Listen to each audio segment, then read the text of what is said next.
이번 주는 약간 재미있는 장이 될 것 같습니다. 자, 미국이 사상 최고가 행진을 지속하고 있는 상황이고 AI 관련한 상승세가 지속되고 있는데, 자, 고용지표는 조금 떨떠름한 모습을 보여주고 있죠. 자, 그러다 보니까 전반적으로 이제 이 두 세력이 충돌하는 모습이 좀 나타날 것 같습니다. 자, 시장에서는 일단은 상승 랠리에 대한 기대감이 커져 있는 상태이기 때문에 더 갈 것이다, 이런 전망이 우세한 상황이긴 한데요. 자, 경제지표에 따라서 연준의 입장들 또 받아봐야 되겠죠. 그래서 이런 부분들 같이 알아보도록 하고요. 최근에 한국전력 주가가 계속적으로 상승세를 보여주고 있습니다. 적자에 시달리던 그런 기업이었는데 어느 날 갑자기 올라왔어요. 자, 이게 이제 저 PBR, 그 정부의 밸류어 프로그램에 대한 영향도 좀 있었고요. 적자 국면을 해소하면서 전체적으로 실적이 좋아질 것이다. 이제 지난 분기에 흑자 전환이 됐잖아요. 그러다 보니까 이제 배당도 줄 수 있는 거 아니냐, 뭐 이런 식의 얘기가 나오고 있습니다. 한국전력에 지금 대기 중인 호재들 상당히 좀 있는 편인데요. 이 부분들 같이 알아보도록 하고요. 배터리 관련한 종목군들이 미국의 태세 전환 때문에 굉장히 난감한 상황에 처했다고 합니다. 최근에 이제 중국의 그 저가형 배터리 공습으로 인해 가지고 시장 점유율도 많이 하락하고 있는 상태이기도 한데, 엎친 데 덮친 격이죠. 네, 미국 쪽에서도 계속적으로 경계심을 드러내고 있고, 또 전기차에 대한 어떤 그 확충, 이제 뭐 보급 이런 시기를 더 늦추겠다, 이런 식의 얘기가 나오고 있어가지고 약간은 좀 부담스러운 것 같습니다. 이 부분도 같이 알아보도록 합니다.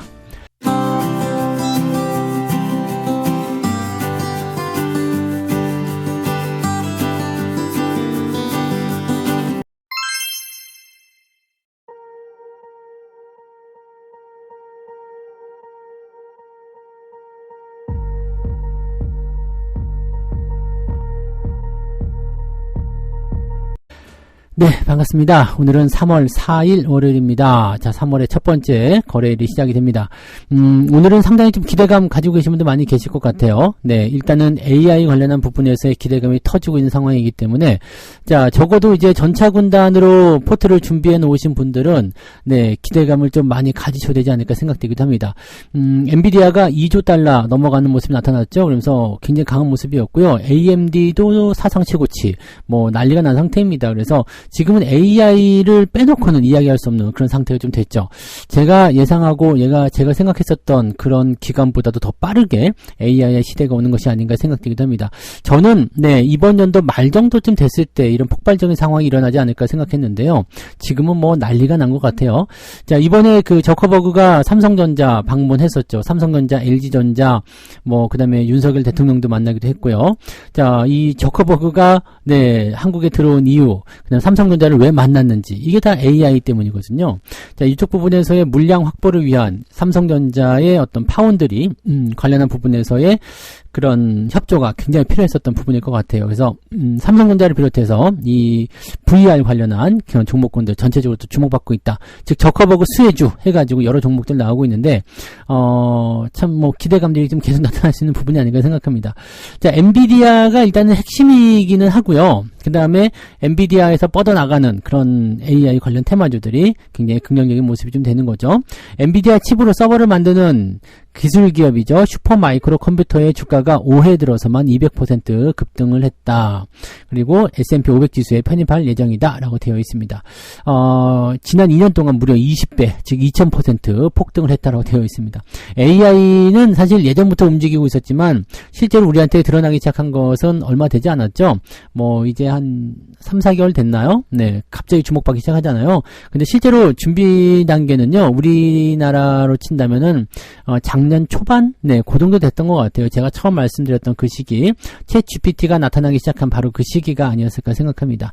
자, 미리미리 준비하신 분들은 이제는 계속 움직이는 그런 거에 그대로 편승해서 계속 가시면 되지 않을까 생각해 봅니다. 자, 그러다 보니까 이제 기술주들의 랠리가 계속 지속되고 있는 상황이기도 하고요. 금리 인하 하든가 말든가 모르겠고 우리 일단 갈 거야. AI를 중심으로 치고 올라가는 모습이죠.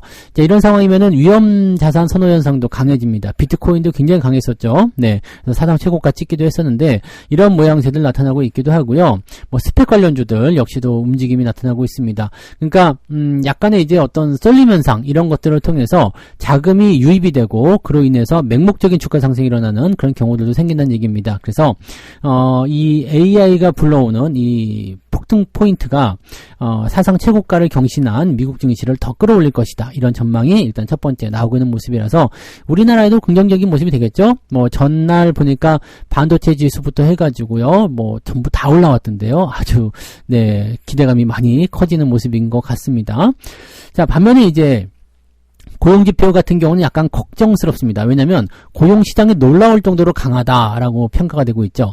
아니 고용이 좋은데 왜 걱정스러워요? 라는 건데 뜨거운 고용시장은 금리를 인하하려는 연준에게 부담이 될 수 있다. 즉 고용이 너무 좋은데 금리까지 낮출 이유가 있냐라는 식으로 얘기가 나오는 거거든요. 그래서 약간의 이제 고용 둔화 이런 것들을 좀 원하고 있는데 지금 고용지표가 네, 그대로 유지될 것 같다 얘기가 나오죠. 2월 실업률이 3.7% 지난번하고 똑같을 것이다 라고 전망이 되고 있습니다. 이렇게 돼버리면은요, 고용이 둔화가 되지 않는다. 고용 계속 잘 나가고 있는데 나쁘지 않은데 이런 식으로 얘기가 나오는 거죠. 지금 2월 비농업 부문 신규 고용은 전월 대비 21만 명 늘어났다라고 되어 있습니다. 자, 근데 이제 지난달에는 35만 명 늘어났었던 수준이었기 때문에 조금은 둔화된 모습이에요. 하지만 실업률이 3.7%. 실업률이 제일 중요하죠. 그래서 이 부분들. 실업률이 4%는 넘겨줘야지 금리 인하의 속도가 나올 것이다 생각합니다. 근데 4% 미만에서는요, 연준이 마음대로 주물러도 됩니다. 아유, 뭐 고용 좋은데 금리 인하 안 해도 되는 거 아닙니까? 네, 이런 식으로 얘기가 나올 수 있거든요. 그 외에도 이제 이번 주에는, 네, 민간 고용 보고서, 그 다음에 구인, 이직 보고서, 감원 보고서, 실업수당, 청구 건수, 뭐 이런 고용 지표들이 줄줄이 발표가 됩니다. 그리고 이제 다음 주가 되면 CPI 지표도 발표가 되겠죠. 뭐 이런 시기인데, 글쎄요, 뭐 지금 현재 시점에서 본다라면 고용 때문에, 네, 뭐 이렇게, 경기가 둔화된다거나 그런 식의 느낌을 받을 것 같지는 않아서, 연준 입장은, 네, 금리 인하에 대해서 조금 여유를 부리지 않을까라고 생각합니다.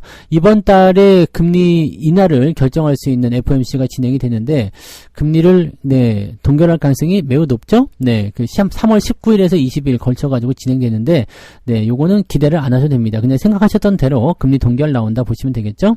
반면에 이제 그 파월 의장의 발언이라든지, 또는 이제 그 FOMC 이후에 나타나는 그런 분위기가, 금리 인하를 어떻게 할 것이냐, 6월에 할 것이냐, 아니면 더 뒤로 갈 것이냐, 여기에 대한 부분들을 찾아낼 수 있는 힌트로 작용을 할 것 같습니다. 자, 그 다음에 또 한 가지는 이제 미국 경선이죠. 이제 우리나라는 이제 다음 달에 총선이 있지만 미국은 11월 달에 대선이 있습니다. 그래서 지금 트럼프의 등장, 그리고 이 바이든 정책의 흔들림 이런 것들이 전체적으로 부담을 좀 주고는 있습니다. 그리고 뭐 예산안 이런 것들도 계속 정치적인 이슈거리가 되고 있기 때문에 약간 불안정한 요소들은 분명히 있는 것 같아 보이긴 합니다. 하지만 이런 모든 것들이 네, AI의 광풍, 네, 그다음에 상승 추세, 랠리, 이 강력한 파워 앞에서는 힘을 잘 못 쓰는 것 같죠? 추세는 더 상승세로 이어질 것 같다라는 판단을 해봐야 될 것 같습니다. 자, 국내 증시 그 분석하는 부분에서는요, 증권사들이 이제 3월달 증시 현황에 대해서 전망치를 좀 내놨어요. 근데 대체적으로 보게 되면은 네, 하방 쪽에 조금 더 그 폭을 좀 많이 두고 있는 것 같더라고요. 지금 그 종가 포인트가 2640 정도 되잖아요. 2640 정도 되는데 키움증권 같은 경우는 상단 포인트를 3월 달에요. 2740에서 2520 하단 포인트로 잡았습니다. 그러니까 지금 2640이니까요. 아래쪽으로 조금 더 폭을 키운 거죠. 그러니까 우리나라 증시 못 올라갈 거다. 이렇게 얘기를 하고 있는 모습이고요. 그렇게 하는 이유는 2700 포인트라는 부분에서의 저항대가 만만치 않다라는 부분들이 좀 있는 것 같긴 하더라고요. 그리고 이슈들이 굉장히 많은 게 저 PBR 종목군들, 뭐 주주총회, 총선, 뭐 등등등 여러 가지 포인트들이 있기 때문에 일단은 지속 가능성은 있지만, 네, 그에 따른 변수도 있다라고 되어 있죠. 그리고 이 종목들 중에서도 이제 주주 환원 정책을 어떻게 쓰느냐 이런 종목들에 따라서 외국인 수급의 유입 여부가 좀 달라질 것이다. 이런 식으로 얘기가 나오고 있습니다. 즉 옥석을 가려야 된다는 얘기가 되는 거죠. 그래서 어떤 종목이 올라갈지를 잘 모른다라는 식으로 평가를 하고 있는 것 같아 보입니다. KB증권 같은 경우도 2520에서 2760 이렇게 전망이 되어 있는데 여기도 마찬가지죠. 하단 포인트하고 상단 포인트가 딱 중간에 걸쳐놨습니다. 잘 모르겠다 이런 얘기죠. 잘 모르겠다. 뭐 일단 좋아 보이긴 하는데 워낙 변수들이 많고 있기 때문에 거기에 대해서 내가 잘 모르겠다 이런 식으로 얘기가 나오는 것 같아요. 이런 식의 사실 분석은 별 필요 없을 것 같아 보이죠. 제가 네, 분석을 한번 해드리면, 네, 이번 주에는 나쁘지 않을 것 같아요. 주 초반은 강세를 좀 이어갈 확률이 굉장히 높고요. 주 중후반부 들어가면서부터는 다음 주 만기일에 대한 영향을 조금씩 받을 거예요. 그래서 거기에 대한 부분들을 통해서 주가가 조금 정체되거나 많이 올랐다면 조금 내려오는 형태로 가게 될 가능성이 높습니다. 다만, 네, 만약에 어떠한 이유를 통해서 주가 떨어졌다라면 다시 올려놓을 확률도 높겠죠. 그래서 특정한 범위를 벗어나지 못하는 그런 형태의 느낌이기 때문에 2700을 장 초반에, 주 초반에 돌파를 시켜놓는다라면 그 흐름에서 다시 아래쪽으로 파고 들어오는 모습이 다음 주까지 진행될 가능성이 높다라고 생각하시면 되겠습니다. 그래서 뭐 사실 큰 문제는 없어 보이죠. 그리고 이제 FOMC가 지나고 나는 3월 말 정도 시점부터는 이제 거칠 것이 없죠. 왜냐하면 배당주에 대한 움직임도 당연히 있을 거고요. 1분기 실적 나오잖아요. 그러면은 이제 시총 상위 종목군들의 실적이 또 개선되는 모습을 보여줄 거란 말이죠. 그러면 이 월 말 시점으로 들어가면서 이제 2분기 넘어가는 시점에서 어닝 시즌과 배당 시즌 전체적으로 합쳐서 네, 주가 상승이 일어날 가능성이 높죠. 그래서 아마 저는 3월 말 늦으면 4월 달이 됐을 때는 2700 이상의 주가를 여러분들이 당연스럽게 생각하고 계실 것 같다 판단합니다. 그래서 그렇게 보여지는 부분이고요. 사실 악재적인 요소들이 별로 없기 때문에 올라가는 쪽으로 계속 베팅하는 것이 맞을 것 같아요. 삼성증권은 좀 높게 잡긴 했는데요. 2500 하단이고요. 2800이 상단입니다. 그리고 상대적으로 덜 올라온 경기 순환주에 집중하자 이렇게 얘기를 했다고 하네요. 전반적인 네, 가이드라인은 비슷한 것 같긴 합니다. 근데 이 내용만 딱 살펴보게 되면은 3월 달에도 크게 상승하는 주가의 상승 여력을 보기는 좀 어려 보인다라는 것이 이제 증권사의 전반적인 그런 평가인 것 같아 보입니다. 그래서 이렇게 보시면 될 것 같아요. 뭐 증시는 크게 걱정하실 것 없고요. 뭐 주가가 오르지 않는 상태에서 종목이 올라가고 계좌가 올라가는 게 훨씬 더 좋은 거기 때문에 여러분들 주도주만 잘 들고 가시면 아무 문제 없을 것 같습니다. 네. 자, 그 다음에 두 번째 이야기 넘어갑니다. 드디어 바닥을 탈출하는가요? 네, 한국전력의 이유 있는 반등. 한국전력이 올해 들어서 31% 정도 올라왔다고 합니다. 근데 이게 최근에 올라온 부분이 전부 다죠. 그래서 굉장히 강한 흐름이 있었습니다만은 최근 시점이기 때문에 여기다가 완벽하게 점수를 주긴 좀 어려워 보이고요. 작년 초에만 하더라도 17,000원대에 머물렀던 주가가 지금 현재 25,000원까지 올라갔다. 네, 덕분에 물린 사람 아무도 없죠. 네, 아주 좋은 결과입니다. 자, 지금 외국인들, 기관들 이렇게 해서 매수가 각각 들어오고 있는 모습이기도 하고요. 시총도 꾸준하게 늘어나고 있는 상태이기도 합니다. 자, 여기에 대한 배경은요. 전기요금이 꾸준히 인상되면서 한국전력에 대한 투자 심리가 확대된 것으로 보여진다. 제가 예전에 그런 말 해드린 적 있죠. 전기요금 인상되는 것이 부담스러우면 한국전력 주식을 사서 그 인상분만큼 보상을 받으세요. 라고 얘기를 해드렸었는데 네, 앞으로 전기요금은 더 올라갈 거라고 얘기가 나옵니다. 21년 이후에 총 5번의 전기세 인상을 강행했다. 그리고 마지막 인상은 지난해 11월이었는데 아마 여름철 전력 수요가 많아지기 전에 한 차례 정도 더 올릴 가능성이 있습니다. 그래서 그렇게 보시면 되겠고요. 전기요금 요즘에 좀 많이 나오긴 하더라고요. 저도 저희 집에서 지금 전기요금 보면은 제가 지금 집에서 하루 종일 컴퓨터를 돌리기 때문에 전기요금이 좀 많이 나오긴 합니다. 보통 때는 7, 8만 원 정도 나왔었는데요. 어느 순간부터인가 뭐 12만 원, 13만 원 막 이렇게 나오기 시작하더라고요. 물론 이제 뭐 다른 것도 쓴 게 있겠지만 전기요금이 장난이 아닙니다. 가정집에서 이 정도 나오는 것은 쉬운 일이 아니잖아요. 네. 집이 넓은가? 네. 하여튼 뭐 전기요금이 네, 많이 나오긴 했어요. 네, 그런 부분들이 좀 있고. 근데 뭐 그 정도 올라가는 것 좀 괜찮습니다. 우리는 한국전력이 있잖아요. 네. 그렇게 생각하면 되죠. 그러니까 이런 것들을 계속 보상을 받아야 돼요. 내가 삼성전자에 만약에 휴대폰을 샀어. 삼성전자 주식을 사는 거야. 그래가지고 그 금액만큼 보상을 받으셔야 되겠죠. 네, 어쨌든 뭐 그런 거라고 보시면 되는 거고요. 총선 이후에 인상 가능성이 더 커지고 있다 이건데 여름 되기 전에 한 차례 정도 더 올릴 가능성이 높습니다. 그래서 그런 부분들을 좀 생각하실 필요가 있어요. 그래서 전기요금이 더 올라가게 된다면 일단은 우리 이게는 좀 부담은 되는 내용이 되겠습니다만 주식을 갖고 있는 입장에서는 네, 주가 상승의 요인은 될 수 있겠다라고 보셔야 되겠죠. 네. 자, 지금 이렇게 한국전력이 잘 올라가는 이유는 무엇이냐? 국제 에너지 가격이 안정화되었다라는 것이 첫 번째. 네, 천연가스 가격이 네, $10 수준까지 떨어졌다. 그러면서 수익성이 크게 개선되었다는 얘기죠. 즉 원가 절감에 대한 이야기가 있었다라고 보시면 되겠고요. 지금 석유, 가스 이런 각종 에너지를 생산해서 네, 전력을 구매한 다음에 소비자에게 판매하는데 이런 것들에 대한 그 에너지 가격, 즉 원가가 낮아지면서 발전 원가도 낮아지고 마진이 올라갔다라고 되어 있죠. 전력 구입비가 각각 22% 줄었다. 연료비와 전력 구입비가 22% 12%, 그 다음에 8.8% 줄어들었고요. 이로 인해서 절감한 비용만 무려 11조 3,700억이다 라고 되어 있습니다. 이제 많이 안정화됐잖아요. 석유라든지 가스라든지 이제 이런 예전처럼 그렇진 않죠. 우크라이나 전쟁은 아직 끝나지 않았습니다만 여전히 그런 부분들은 진행 중에 있다 하더라도 가격은 많이 안정화되었다라고 보시면 되겠습니다. 그래서 특이사항은 없는 것 같은 그런 느낌이잖아요. 그래서 이렇게 본다라면은 현재 시점에서 한국전력의 수익성이 계속 꾸준히 개선이 되고요. 그 다음에 밸류 프로그램에 의한 그런 주주 환원 정책을 통해서 배당도 좀 줄 수 있는 거 아니냐. 니네 흑자 났다면서 그럼 이제 돈 벌었으니까 우리한테 배당금도 좀 나눠주라. 이렇게 될 수가 있겠죠. 단돈 10원이 되더라도 나눠준다면 그것만 하더라도요. 일단은 긍정적인 효과다라고 볼 수가 있습니다. 그래서 그렇게 판단하시면 한국전력의 주가는 지금보다 더 올라갈 확률이 높겠죠. 그래서 좀 답답하죠. 원래는 이 공기업 종목군들의 주가는 좀 답답한 편이긴 합니다. 근데 그럼에도 불구하고 꾸준히 올라갈 수 있다라면 여러분들이 흔들릴 이유도 없을 것 같습니다. 단기간에 많이 올라와서 약간씩의 조정이라든지 또는 횡보 등등은 필요할 수 있겠습니다만 아래로 다시 처박힐 만한 확률은 많지 않기 때문에 유지만 좀 잘 해보시면 괜찮을 것 같아 보이고요. 이 밸류 프로그램 같은 경우도 6월 달에 가이드라인을 다시 한번 정하겠다라고 되어 있기 때문에요. 거기까지는 기대감 계속 살아있다고 보실 수 있습니다. 그래서 이렇게 저평가 기업들에 대한 기대감 계속적으로 가져가시는 게 유리하겠죠. 네. 자, 세 번째 이야기 봅니다. 배터리 종목군들 좀 난감하네 그 얘기를 하고 있는데 이거는 예전에도 제가 계속 말씀드렸던 부분이기도 하고요.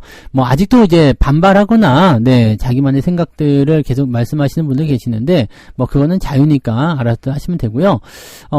이 배터리 쪽에 대한 부담감들이 지금 크게 떠오르는 것을 이제 좀 짤막하게 보면 이 바이든 행정부, 지금 바이든 행정부에 대한 IRA라든지 또는 이제 전기차 확대, 이런 것들에 대한 부분들이 이제 기대감을 좀 많이 모았었잖아요. 그래서 실제적으로 해외에다가 투자도 많이 하고 그런 일이 있었잖아요. 근데 지금 보면은 전기차 도입 속도를 늦추기로 했다라고 바이든 행정부가 발표를 했단 말이에요.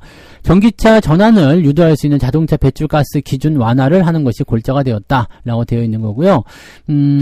지금보다는 이제 조금 더 뒤로 밀어놔서 당장은 전기차를 공격적으로 늘리는 것은 좀 어려워 보인다라는 식으로 얘기가 좀 되고 있는 것 같더라고요. 그래서 이 부분이 좀 뒤로 밀어졌다라는 것이 아무래도 기업들에게 조금 부담은 되겠죠. 하지만 어쨌든 전기차 시장으로 가야 되긴 하는데요. 그 과도기적인 그 기간이 조금 길어진다라는 의미가 되는 거죠. 자, 근데 트럼프가 사실은 제일 큰 문제죠.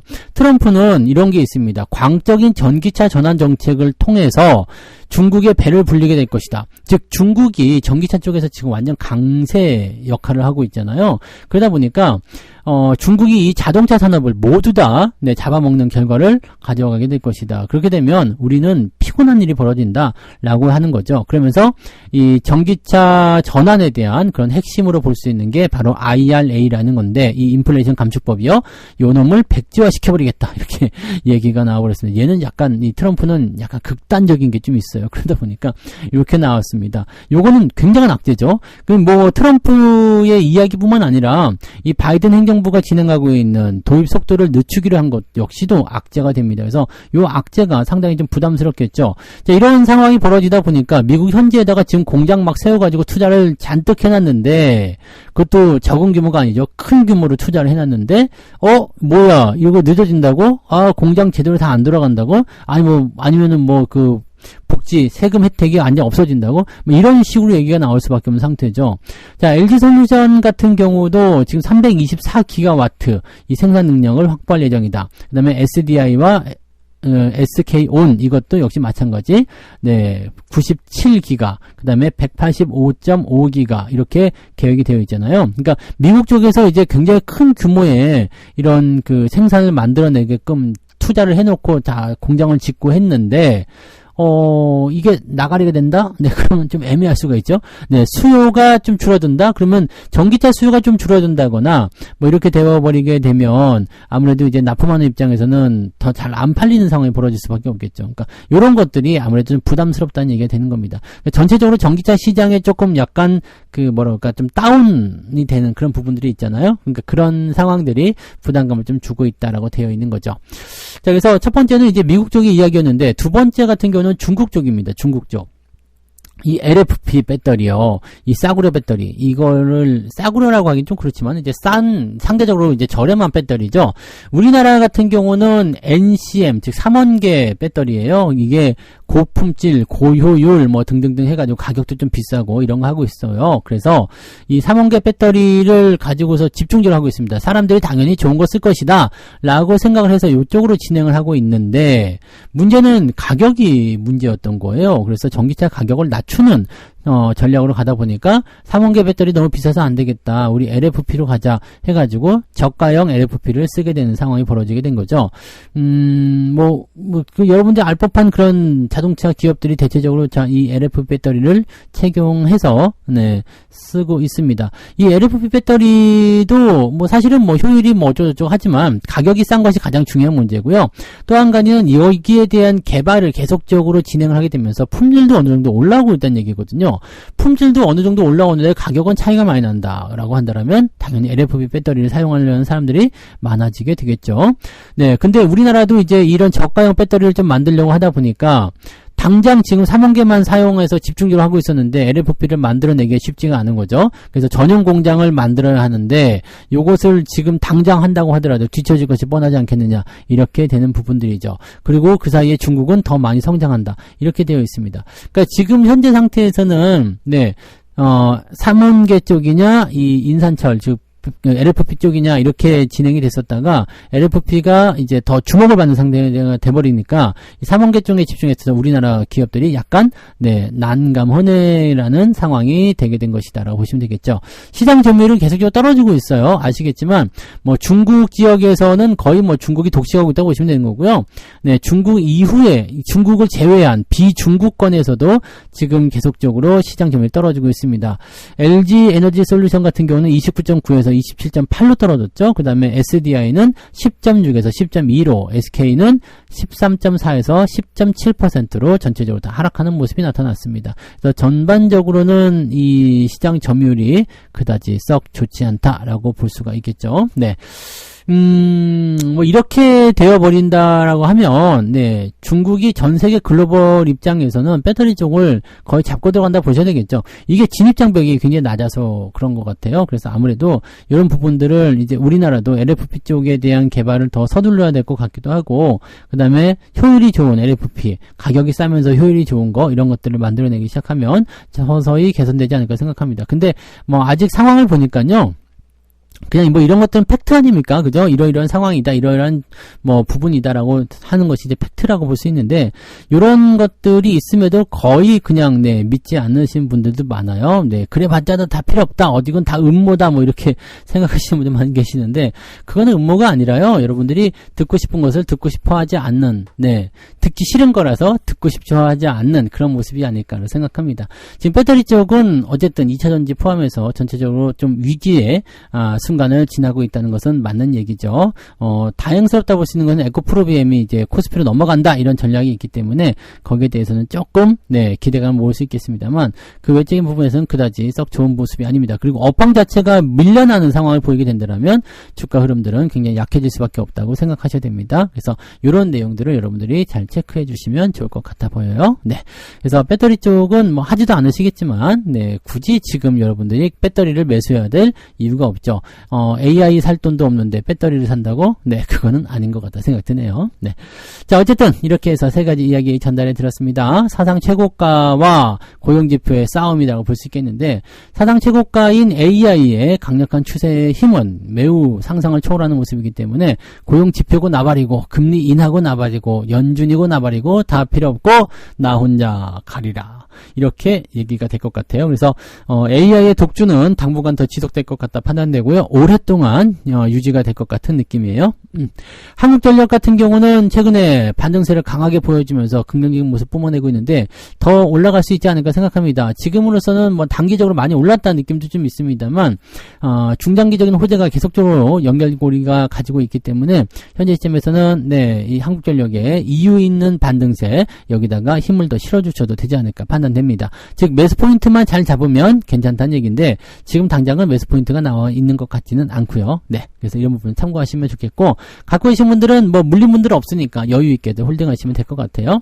자, 배터리 같은 경우가 미국 때문에 매우 난감하다는데 이미 대규모 투자는 해놨는데 발을 빼려는 미국의 움직임들이 조금 부담스럽다라고 볼 수가 있겠고, 또 중국에서부터 자꾸 치고 올라오는 시장 점유율 경쟁 이런 것들도 피곤한 상태겠죠. 그래서 실질적으로는 이 배터리 관련한 종목군들의 움직임들이 그렇게 밝지만은 않은 것 같다라고 생각을 해볼 수가 있을 것 같습니다. 네.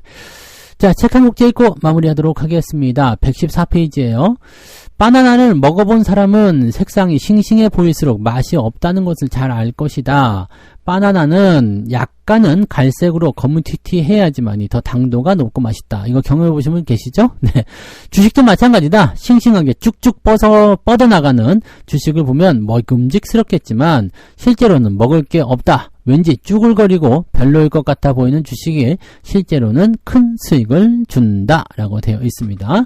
자, 명절날 아이가 세배를 하고서요. 세뱃돈 주세요 하고 삼촌을 따라다녀요. 또는 고모를 따라다녀요. 걔네들한테서는 많이 받아야 5만 원입니다. 근데 할아버지한테 딱 달라붙으면 어떻게 돼요? 20만 원, 30만 원 그냥 나온다는 이야기지. 네, 이거랑 똑같은 거예요. 그래서 어느 쪽에 붙을 것인가 이런 것들 잘 보셔야 되고, 쭈글쭈글한 주식, 쭈글쭈글한 그런 주식에 더 뜯어먹을 게 많이 있다는 것만 잘 참고하시면 되겠습니다. 자, 어쨌든 오늘은 여기까지 이야기 해드리도록 하고요. 조금 있다가 9시에 무료 방송 진행되잖아요. 그때 오셔서 또 오늘 이 한 주의 시작을 저하고 같이 열어보시면 좋겠습니다. 자, 오늘도 화이팅 하시고요. 조금 있다가 9시에 뵙겠습니다. 고맙습니다. 본 방송에서 제공되는 모든 정보는 투자 판단의 참고 자료이며 투자의 최종 책임은 본 방송을 이용하는 본인에게 있습니다.